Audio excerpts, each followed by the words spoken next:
I think it's important for both the clinical staff and for the patients to have a good understanding of what telehealth is.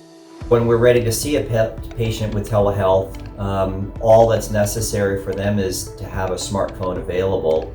And then it's basically like a video chat that is very, very close to the situation that we can get in the office in terms of capturing patients' history, medical complaints, and even examination elements so that we can do a pretty thorough exam of patients of a wide range of disease, including thyroid eye disease. We try to simulate exactly what would happen in our office in person, and that involves the technician doing the pre-testing.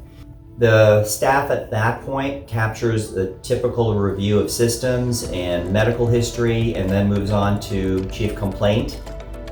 But they can also, of course, get all of the required information for thyroid eye disease in terms of their smoking status, any prior treatment, their current labs, who their endocrinologist is, all of this stuff as if the patient's in the office. The only difference is our staff is talking to them through the video chat. And we've been able to successfully assess visual acuity by sharing our video screen with the patient so that they can read various lines of acuity. Of course, we can check extraocular motility. We can also do color vision with our digital visual acuity software. When I get introduced, I'm in the room with the patient and with the technician at the same time, and I have the opportunity to be looking at the patient, and I can then assess eyelid measurements, whether or not the patient has eyelid retraction, whether or not there's any eyelid erythema.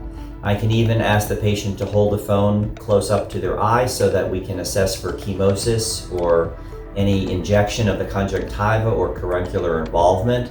So we can get a pretty good clinical activity score, or CAS, for the thyroid eye patients. Once we practiced with the system, we understood the things that made the calls go better. For instance, when our staff would call to remind the patient of their appointment, we would explain that the patient would need to have access to either a smartphone or a computer with a webcam or an iPad. And we also reminded them that if they could be in a quiet environment that is well lit, it makes a big difference. One of the most helpful things in our experience is asking the patient to be able to position the cell phone in a still environment, whether it's propped up against a book or something like that, rather than holding the phone and walking around. We've been very successful at capturing and diagnosing and maintaining the thyroid eye patients throughout this crisis using telemedicine.